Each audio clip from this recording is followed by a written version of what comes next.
पहले मौत की ये खबर देखिए, अब ये देखिए, अब ये और ये भी। ये पिछले कुछ सालों की देश विदेश से आई वो खबरें हैं जिनमें लोगों की मौत की वजह कार क्रैश नहीं बल्कि सिर्फ सनरूफ बनी है। ये national highway traffic security US का डेटा है जो सीधे सीधे ये कह रहा है कि केवल अमेरिका में 2002 से 2012 के बीच में सनरूफ्स ने हर साल 230 लोगों की जान ली है, यानी कि 10 सालों में करीब 2300 लोगों की डेथ। और इसी डेटा में और पीछे जाने पर पता लगता है कि 1997 से 2008 के बीच में क्रैश के टाइम पर सनरूफ से बाहर फेंकने की वजह से हर साल 300 यानी 11 साल में 3300 लोगों की डेथ हो गई। लेकिन क्या आपको पता है, गाड़ियों की सनरूफ्स को लेकर इतने डेडली फिगर सामने आने के बाद भी अभी तक इसको लेकर कोई रेगुलेशन नहीं बना है। पर सबसे शॉकिंग पार्ट ये है कि अलग अलग देशों की गवर्नमेंट और सेफ्टी बॉडीज के क्रैश टेस्ट में सारे ब्रांड्स को क्लीन चिट मिल जाती है और ये सर्टिफिकेट कि सनरूफ्स की वजह से गाड़ी का स्ट्रक्चर ना तो कमजोर होता है और ना ही कोई सेफ्टी कंसर्न है। तो फिर ग्लोबली इस बात को लेकर डिबेट क्यों शुरू हो गई कि सनरूफ असल में एक डेथ फीचर है और कार ब्रांड्स कैसे इतनी बड़ी प्रॉब्लम से अभी तक बचे हुए हैं? क्या वाकई सनरूफ के नाम पर आप पैसा देकर अपनी मौत खरीद रहे हैं? इन सारे सवालों के जवाब हम इस वीडियो में देने वाले हैं। इसका जवाब जानने से पहले ये भी जान लीजिए कि आखिर गाड़ियों में सनरूफ आई कहाँ से। आपको जानकर हैरानी होगी कि सनरूफ कार्स में कोई मॉडर्न डे फीचर नहीं है, बल्कि 1937 में ही कार में इंट्रोड्यूस हो गया था। इस गाड़ी का नाम था द नैश कार और इसकी सनरूफ ग्लास की नहीं बल्कि मेटल की शीट होती थी जो स्लाइड होकर पीछे चली जाती थी। बस इसके बाद ये फीचर ओवर द टाइम और भी एडवांस होता गया और लग्जरी और हाई एंड कार्स का एक्सक्लूसिव फीचर बन गया। लेकिन फिर सनरूफ को लेकर लोग ऐसे दीवाने हुए कि आज इंडिया जैसे गर्म देश में भी लोग बिना सनरूफ के कोई गाड़ी ही नहीं खरीदना चाहते। अब आलम यह है कि इंडिया में 6 लाख रुपए से शुरू होने वाली गाड़ियों में तक सनरूफ आने लगी है और अगर ये ना मिले तो लोग एक्स्ट्रा पे करके वेरिएंट अपग्रेड कर लेते हैं या फिर केवल सनरूफ की वजह से गाड़ी ही दूसरी ले लेते हैं। अब समझते हैं कि सनरूफ के साथ प्रॉब्लम्स क्या है। आप जब नई कार लेंगे तो सनरूफ वाकई बड़ा फैंसी फीचर लग सकता है, लेकिन प्रैक्टिकल ग्राउंड्स पर देखें तो बारिश में इसे खोल नहीं सकते, धूप में इसे खोल नहीं सकते, धूप और बारिश जब ना हो तो धूल की वजह से इसे खोल नहीं सकते। तो अगर आपको अपने बच्चे बाहर सुखाने हो या चालान चिपकाने वाली रील्स बनानी हो तो ही ये फीचर आपके काम का है। अब गाड़ी में सनरूफ के नुकसान भी समझ लीजिए।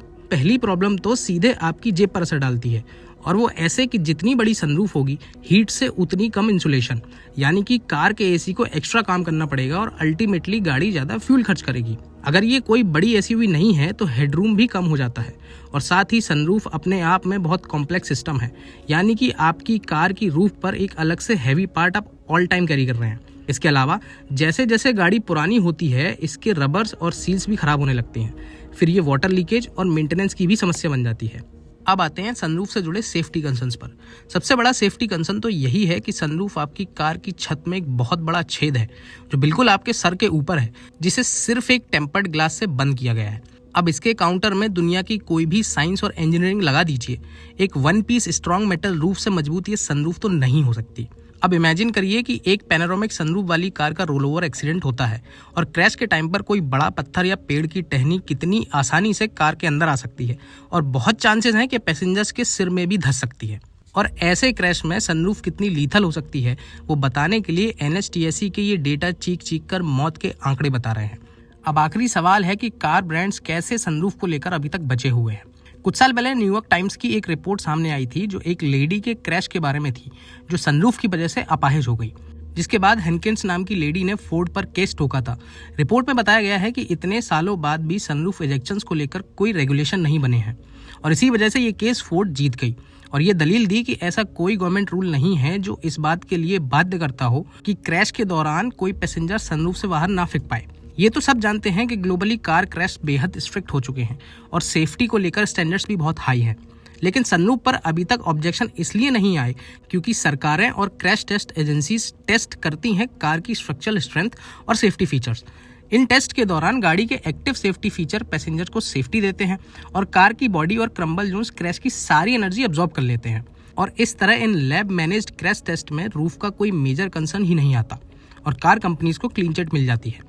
लेकिन रियल लाइफ क्रैश इतने कैलकुलेटेड नहीं होते, बल्कि वो ऐसे, ऐसे और ऐसे होते हैं और इस तरह सनरूफ पैसेंजर्स की मौत का कारण बन जाती है। इसलिए हम इस कंक्लूजन पर पहुंचे हैं कि सनरूफ एक ऐसा फीचर है जिसमें खुद पैसा देकर लोग अपनी मौत खरीद रहे हैं। सनरूफ को लेकर आप क्या सोचते हैं इसे कमेंट में ज़रूर बताएं। अगर ये वीडियो पसंद आई हो तो लाइक करें और चैनल को भी सब्सक्राइब कर सकते हैं।